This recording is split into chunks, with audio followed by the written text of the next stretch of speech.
Բարեձեզ հորիզոնը սկսում է աշխատանքը։ Հայաստանում է Չեռնոգորիայի արտաքին և եվրոպական հարցերով փոխվարչապետ Ֆիլիպ Իվանովիչը, նրան ընդունել է վարչապետ Նիկոլ Փաշինյանը։ Վարչապետն ընդգծել է, որ Հայաստանի կառավարությունը շահագրգիռ է ակտիվացնելու փոխգործակցությունը Չեռնոգորիայի հետ քաղաքական, տնտեսական և այլ ուղղություններով։ Չեռնոգորիայի փոխվարչապետն էլ նշել է, որ Հայաստան այցի նպատակն է քննարկել հենց այդ փոխգործակցության խթանման հնարավորությունները։ Զրուցակիցներն անդրադարձել են նաև հայ-ադրբեջանական խաղաղության համաձայնագրի նախագծի համաձայնեցմանը։ Վարչապետ Փաշինյանն ընդգծել է Հայաստանի կառավարության հավատարմությունը խաղաղության օրակարգին։ Իր հերթին Ֆիլիպ Իվանովիչը հայտնել է Չեռնոգորիայի աջակցությունը տարածաշրջանում խաղաղության և կայունության ապահովման ջանքերին։ Չեռնոգորիայի փոխվարչապետին ընդունել է նաև նախագահ Վահագն Խաչատուրյանը։ Նրանք կարևորել են քաղաքական, տնտեսական, զբոսաշրջային և գործարար ոլորտներում նոր կապերի հաստատման ու առկա հարաբերությունների ամրապնդման անհրաժեշտությունը։ Նախագահ Խաչատուրյանն ընդգծել է, որ այս ուղղություններով համագործակցության խորացումը կարևոր է երկու պետությունների զարգացման համար։ Գյումրիում տեղի ունեցած ընտրություններից 3 օր է անցել, բայց հետընտրական հանգուցալուծումը դեռ անորոշ է։ Գյումրիի մեր գործընկերների ռեպորտաժը։ Գյումրիի թիմ արտահերթ ընտրությունները ամփոփվեցին ընդդիմության հաղթանակով, այսինքն 4 ընդդիմադիր ուժերը հանրագումարում ավելի շատ քվե են ստացել։ Ըստ այդմ, ընդհանուր ավելի շատ մանդատներ կունենան, քան իշխող ուժը։ Սա նշանակում է, որ Գյումրին ընդդիմադիր քաղաքապետ կունենա, եթե բոլոր այս 4 ուժերը միավորվեն ու քվեարկեն քաղաքապետի մեկ թեկնածուի օգտին։ Ընդդիմադիր 4 ուժերից ամենաշատ ձայները ստացել է Հայաստանի կոմունիստական կուսակցությունը, որի քաղաքապետի թեկնածուն Գյումրիի նախկին քաղաքապետ Վարդան Ղուկասյանն է։ Նրա օգտին քվեարկելու մասին առաջինը հայտարարեց Մայր Հայաստան դաշինքը, որը Գյումրիի ավականու կազմում կունենա 2 մանդատ։ Մենք մեր քվեն տալիս ենք հանուն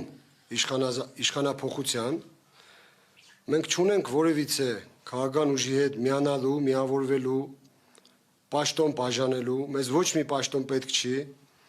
Մայր Հայաստան դաշինքի հայտարարությանը հաջորդեց նաև Իմ հզոր համայնք կուսակցության քաղաքապետի թեկնածու Ռուբեն Մխիթարյանի հայտարարությունը։ Նա եւս իր 3 մանդատով պատրաստ է քվեարկել Վարդան Ղուկասյանի օգտին։ Ռուբեն Մխիթարյանի Facebook-յան էջում կարդում ենք. Պատրաստ եմ մեր ավականիների կազմով առանց որևէ նախապայմանի, առանց որևէ պաշտոնի հավակնելու քվեարկել գյումրեցիների կողմից առավելագույն ձայներ ստացած քաղաքապետի ընդդիմադիր թեկնածու Վարդան Ղուկասյանի օգտին, քանի որ առաջադրվելուց ես ձեզ խոստացել էի, չհաղթելու դեպքում սատարելու եմ գյումրեցիների առավել շատ քվեներ ստացած քաղաքապետի ընդդիմադիր թեկնածուին։ Ընդդիմադիր թեկնածուներից ամենաշատ ձայներ ստանալու հանգամանքն է, որ այնպիսի իրավիճակ է ստեղծում, որ մյուս ընդդիմադիրները պետք է միանան իրեն։ Այս մասին քվեարկության հաջորդ օրը հրավիրած մամուլի ասուլիսում հայտարարեց կոմունիստական կուսակցության քաղաքապետի թեկնածու Վարդան Ղուկասյանը։ 2 ընդդիմադիր ուժ իրեն քվեարկելու պատրաստակամություն հայտնել է, բայց սա բավարար չէ, որ Գյումրին ունենա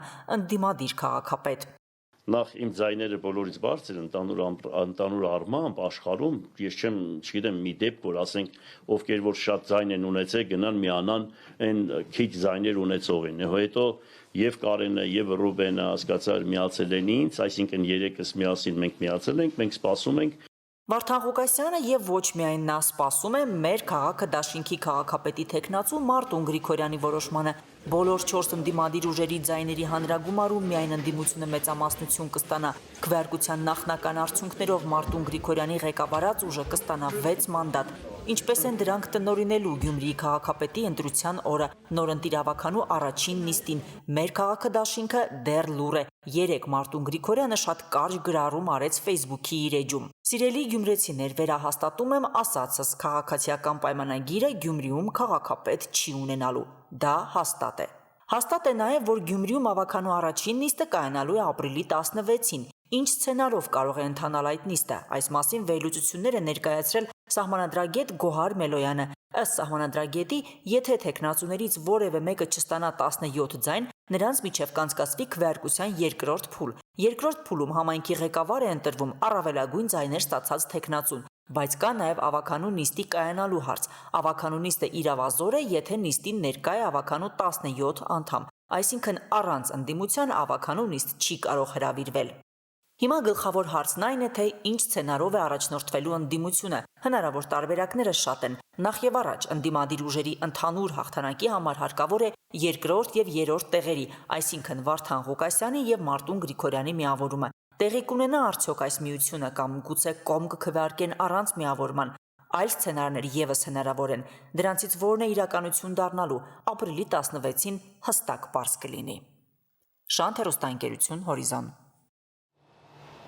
Հռոմի կաթոլիկ եկեղեցին որոշել է սրբադասել ազգությամբ հայ հոգևորականի, որը մինչ այդ երանելիների խմբին էր։ Խոսքը հայ կաթոլիկ եկեղեցու arczepiskopos Իգնատիոս Մալոյանի մասին է։ Թեմայի շուրջ գործընկերս Քրիստինե Ալակուլյանը զրուցել է Արտյոմ Երկանյանի հետ։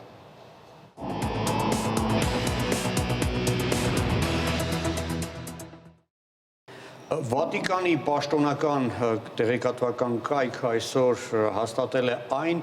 որ մարտի 28-ին Հռոմի կաթոլիկ եկեղեցու առաջնորդը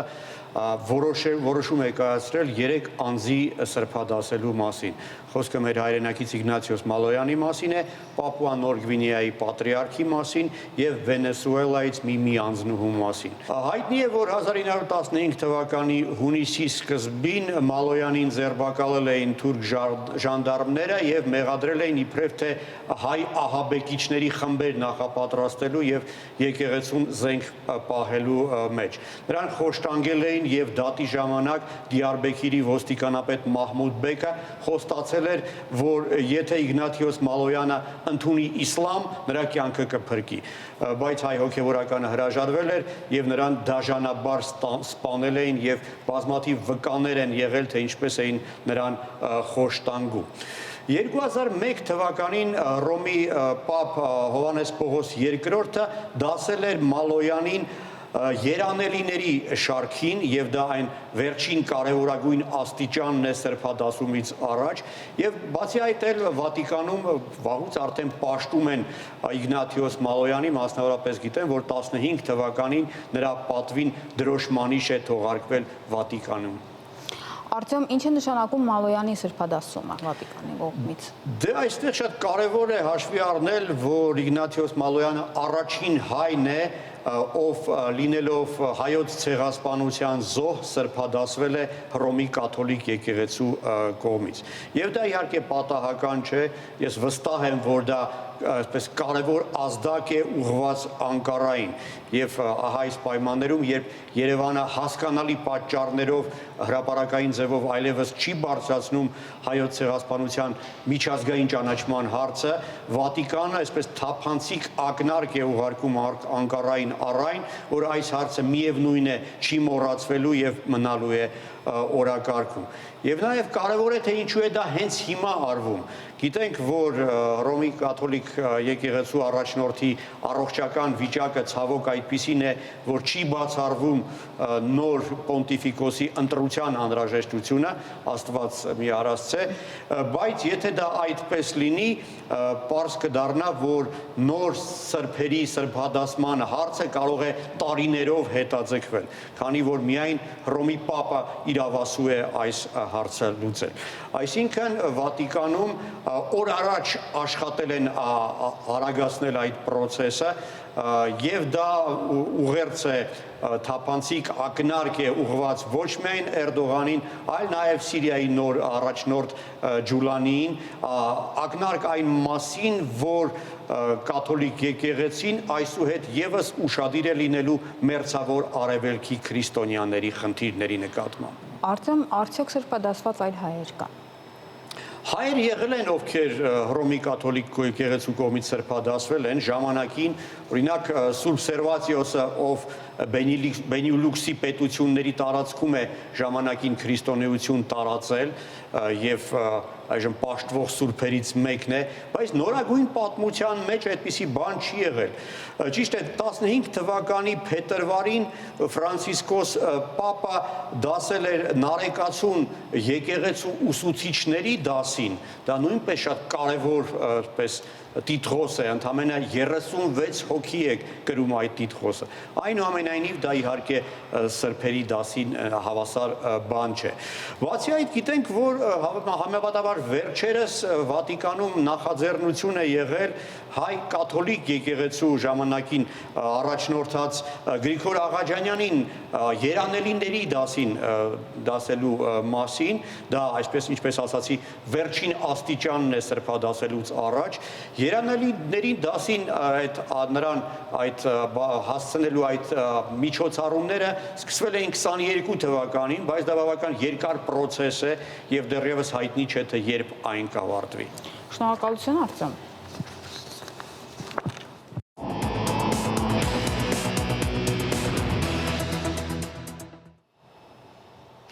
Երևանից հետո Գերմանիայի նախագահը Բաքու է մեկնել։ Ֆրանկ Վալտեր Շտայնմայերն արդեն հանդիպել է Ադրբեջանի նախագահ Իլհամ Ալիևի հետ։ Իդեպ սրան նախորդել էր Բեռլինի եւ Բաքվի միջև դիվանագիտական սկանդալ։ Բանն այն է, որ նախագահի պաշտոնում առաջին անգամ Հայաստան կատարած պաշտոնական այցի ժամանակ Գերմանիայի նախագահը Instagram-ի իր պաշտոնական էջում հրապարակել էր Արցախի դրոշի լուսանկարը։ Պաշտոնական Բաքուն բողոքել էր Գերմանիայի դեսպանը, կանչվել էր երկրի արտգործնախարարություն, որտեղ նրան բողոքի նոտա էր փոխանցվել։ Շտայնմայերի Բաքու այցից առաջ Գերմանիայի նախագահի աշխատակազմի ղեկավար պետքարտուղար Դյորտե Դինգերի նամակով ներողություն էր խնդրել հրապարակման համար, նշելով, որ այն տեխնիկական սխալի արդյունք է։ Ապա ասել էր, որ Շտայնմայերի այցը Բաքուն նպատակ ունի ամրապնդել երկու երկրների միջև գործընկերությունը եւ աջակցել տարածաշրջանում ընթացող խաղաղ գործընթացին։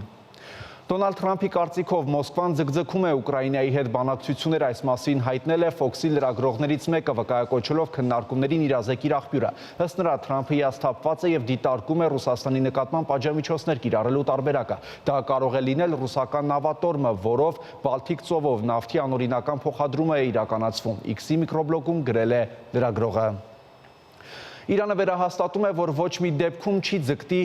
արտադրել կամ ձեռք բերել միջուկային զենք, այս մասին X-ում գրել է Իրանի արտաքին գործերի նախարար Աբբաս Արաղչին, անդրադառնալով Թեհրանի միջուկային ծրագրի վերաբերյալ Միացյալ Նահանգների նախագահի սպառնալիքներին։ Նախարարը նշել է, որ 2015-ի միջուկային համաձայնագիրը նշում է Իրանի հիմնական պարտավորությունը։ Աբբաս Արաղչին նշել է, որ այդ փաստաթղթի ստորագրումից 10 տարի անց եւ դրանից Միացյալ Նահանգների միակողմանի դուրս գալուց հետո էլ չկա որևէ ապացույց, որ Իրանը խախտել է այն։ Դիվանագիտական շփումներն անցյալում արդյունավետ են եղել, հիմա էլ կարող են միաժամանակ բոլորի համար կարևոր է հասկանալ, որ գոյություն չունի ռազմական լուծում, ասել է իրանցի դիվանագետը։ Երևանի քաղաքապետարանը ձեռք է բերել նոր բազմաֆունկցիոնալ մեքենաներ, որոնք նախատեսված են փողոցների մայթերի մաքրման, իսկ ձմռան ամիսներին փողոցների եւ մայթերի ձյան մաքրման, աղ եւ ավազով մշակման աշխատանքներն իրականացնելու համար։ Երևանի քաղաքապետ Տիգրան Ավինյանը նախանձամբ փորձարկեց նոր մեքենաները։